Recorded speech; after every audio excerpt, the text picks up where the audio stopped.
Hello everyone. I'm gonna do the Midnight Hunt Commander unboxings. I've got both of them here. To be honest, I actually thought there was more commanders because I saw the blue, black, red one or Grixis one a little bit spoiled online, so I kind of wanted to do that, but I didn't realize that was just a spoiler. It actually wasn't coming out yet, so I'm gonna try to get one of these unboxed. I mean, you don't really need to see me open up the box itself. I'm pretty sure it's just a little tab that I always end up tearing apart anyways, so. It's like they have this tab and then they have glue anyways, so what's the point? Uh, Whatever. Yeah, there we go. Simple, easy peasy. Um, you do all that for this little tiny box. You know what I mean?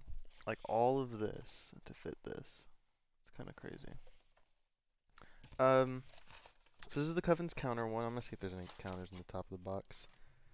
Um, so there's these little these things. I don't know if they really have a purpose. I guess you couldn't even see me pointing at them.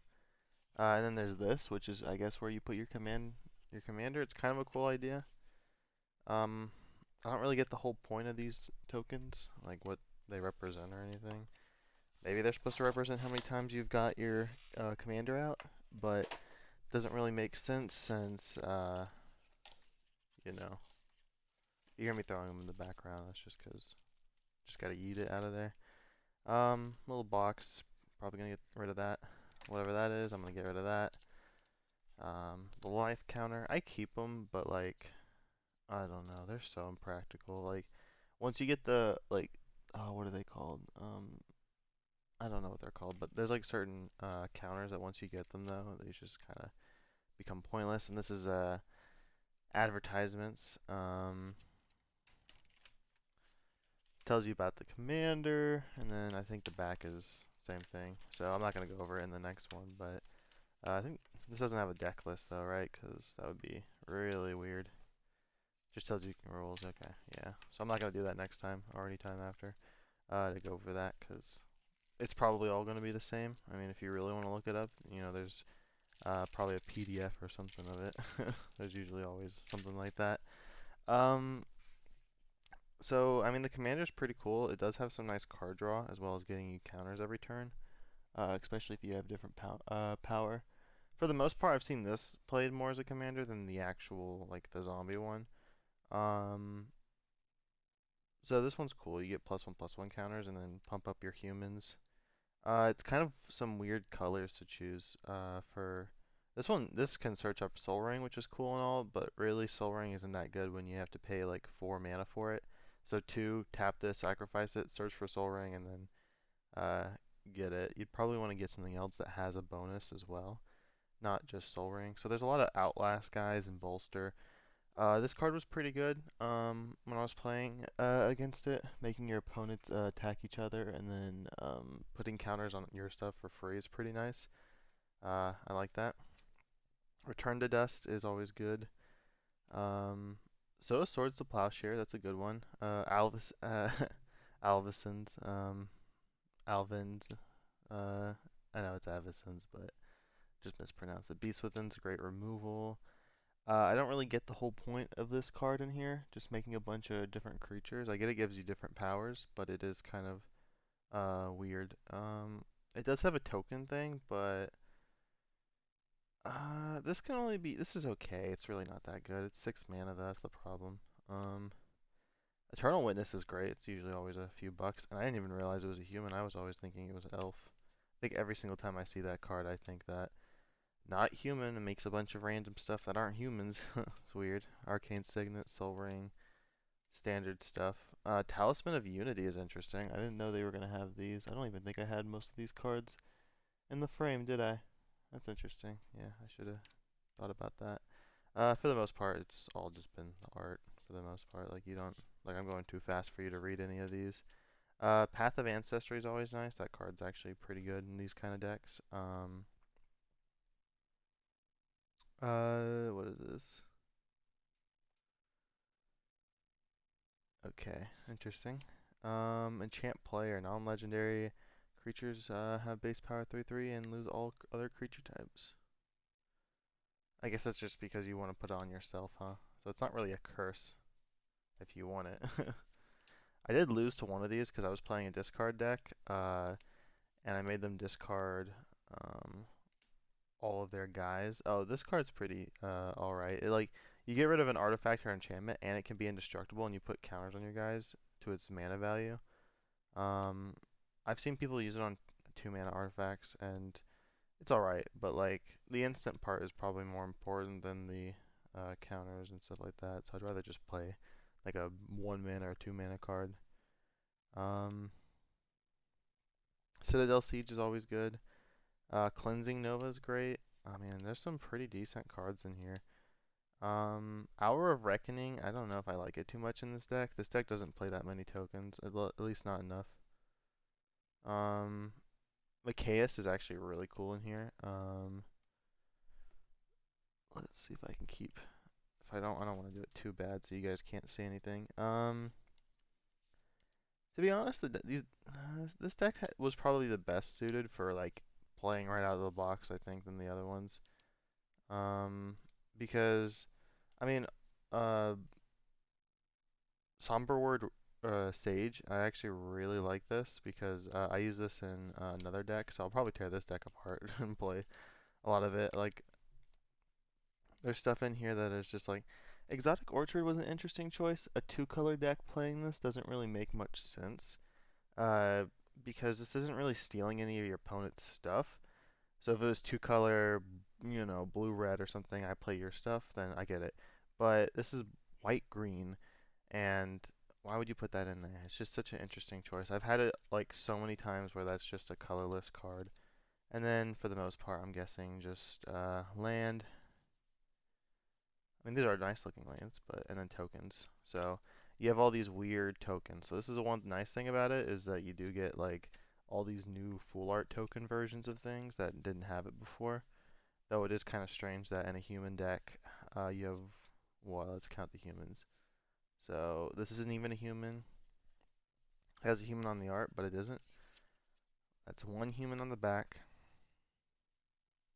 So for a human deck, supposedly, at least, a lot of the cards are supposed to be humans and work with it. I get it's mostly the coven mechanic because they didn't want to do a full-on one, but they have so many things that deal with humans that it's kind of weird that they only have one human soldier. It's not even a complete just human. It's got to be a soldier as well, because humans weren't good enough, I guess, to just leave them like that. So let's see what we get in the blue-black zombie one. So this has kind of been the reason why zombies have been hyped up recently. But from personal experience, what I can tell is zombies gets a lot of hate. I'm not even gonna look at the top stuff, anyways, because there's no point since we already know what's up there, and we already know most of the contents. Only thing we need to really get is the cards. So I do like the tokens deck. I'm not a huge fan of the thick foil thing they do for the commander, where they make like a. I'll show you. Let me see. Like I'm not a huge fan of this. At first I thought it was a cool idea, um, but the more I think about it, it's just like you only have it for the one commander on the box, so you have to hope that one's good. And then um, it doesn't fit in a sleeve because it's so thick it would just break it.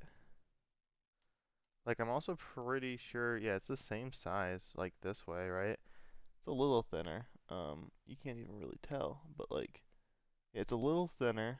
It's kind of resting on my thumb, maybe my curve. I don't know. No, it feels like a little bit thicker. Just not thicker. I guess thinner. And then it's the same height, just about. So it doesn't really make sense. I don't know. Not a huge fan of it, but it's better than, I don't know. I do like the oversized cards in some ways. It's just a little bit more gimmicky and probably takes up way more space. So I see why they got rid of them, but if you're gonna get rid of them, just get rid of them. Don't try to replace them. Um, so this one's pretty cool. It has some sacrifice abilities that I just don't feel like zombies really has too much use of. I like This guy, a lot of people have been kind of clowning on him, but or her. I'm just saying him as a card, like just him. But yeah, her. Um, but I think it's a cool card. Distant Melody is actually pretty good because you can draw a lot of cards in this kind of deck, especially since zombies usually makes tokens. Um, let's see. So there are some zombie lords in here, which is pretty nice. I keep tilting it, so sorry about that. Sacrifice a creature, planeswalker, gain a life, draw a card. For 3 mana, that's pretty bad. I mean, 4 mana, you draw a card and just and do all that, and you're gonna pay 3 and then have to sacrifice a creature just to get 1 life and pay 1 less mana. Like I don't know. I didn't even know Diagraph Captain was in here. That's pretty good. Um, I mean, there's probably a couple of cards that went up a little bit. I know Scarab God did, but like I already own a million Scarab Gods. Talisman of Dominance is pretty awesome to get. That card actually is something that I was looking forward to getting one of. But for the most part, this just has like zombie stuff. Like maybe we'll get more stuff. So sacrifice numbers, another zombie. Create 2 token copies of the sacrifice zombie. That card or this card's cool. I like it. That's a cool zombie card. Curse of Unbinding. Um, you just keep milling them until they get a creature and then put it on your battlefield. I actually like this card, but I do feel like it's a little weird in this deck since it's not like Scarab God where you're wanting to mill them for their card and then get it, you know? Um,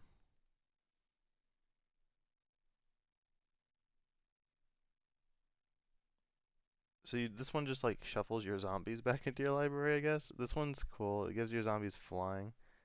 And then you have some other abilities where you loot. Um, okay, at the beginning of your upkeep, each player mills 3. You may exile a creature card from among them. If you do, it becomes a copy of it, except it has this ability. Okay. Um, Ghouls Night Out was kind of cool. I like this card, and I like the name and stuff like that. And the artwork's awesome as well. That's something I kind of want a mat of, to be honest. I kind of did want to make a Gisa deck. Gisa. So it does. This one definitely has a lot more sacrifice and graveyard recursion. Was this card here before? Was this a lord? I can't remember. I haven't actually made a zombie deck per se, so I'll probably tear this one apart and put Scarab God as the commander. For each attacking creature, its owner puts on top or bottom of their library. Ooh. And then Forgotten Creation. I like this one. So I mean, this definitely okay. This card sucks. Like, obviously, if you're playing Scarab God, would you really want to pay a 5 mana version of your commander's 4 mana ability and lose a card and do it only once? Like, oh, okay, you do it at 7 mana, you get an extra one, right? But it's still just 1 mana discount compared to your commander. And if you're doing it for like what 9 mana, it's like okay, you save 3 mana, but at the same point you can't get any of your opponent's stuff, and you have to do it sorcery speed. So Rooftop Storm, that card used to be pretty crazy. I don't know about now. Uh, so there's a lot of cool zombie stuff. Butcher of Malakir is pretty cool. So this does have a lot of the typical zombie stuff. Like this has a lot of lords already in it. I know I'm kind of zooming past it. I'm just really looking at it. Oh, oh, ignore that. Ooh, whatever I did. I like Dreadhorde Invasion. This card's pretty cool. I would probably play it in a zombie deck as well, just to try it out. For the most part, this is really close to just being a full-on zombie deck. Sorry if I'm skipping through everything. I mean, just you have pretty much every zombie card you want, and I'm guessing these are all just lands at this point. Um, I might even just upgrade this and make a zombie deck. It's not that difficult to, from what I can tell. And the commander's alright, but I'll probably put him in it, but I probably won't play him. So you get a lot of decayed zombies, which are cool. And then other way around, you get some XX zombies, you get some 2/2 zombies, a 0/0, a mass zombie because you're probably only gonna need one of these, because they kind of all work together to make one big one. Sacrifice this artifact, draw a card. So, um, I mean that's what it is. I can do a little bit of a review because I played against them. I haven't really played them. Um, the very least, like they're worth the money because the amount of like stuff you get in this one, just from what I saw, because I didn't even look through the deck list, I actually thought a lot of the cards that people have been playing with this were upgraded things they added to the precon, but it probably wouldn't even be that expensive to upgrade it. Your biggest problem would be adding Scarab God. I already own a Scarab God, so yes, I won't have that difficulty. But if you don't have it, it's gonna be 40 bucks now or so, like something like that. The human ones, I would probably, or this one's more of a coven. I would build more around the coven mechanic than the human stuff with this. Um, because I think it's better for token strategies. Add a bunch of different diverse, different kinds of tokens, and then doing like this might even be better as a 99, but the card draw there is still very important. Because most token decks usually do have a hard time with card draw. Usually when I play them, I mean I have to probably make them a little different, but um, when I was going up against like other opponents who were playing like token strategies, they'd usually have a hard time drawing cards. The zombies would be fine with it, but this one, the only problem about using this guy as the commander is you're gonna end up running into situations where you're drawing a card, but then you're discarding it, so you're not really drawing a card, you're just looting. And that's good for Scarab God, but it's not so good for someone who only makes the 2/2 zombies and then draws a card and discards a card, you know? And then, yeah, okay. I mean, that's, I don't know, an unboxing, I guess. It's whatever you want it to be. I'll see you guys all in the next one, so have a good one. Bye.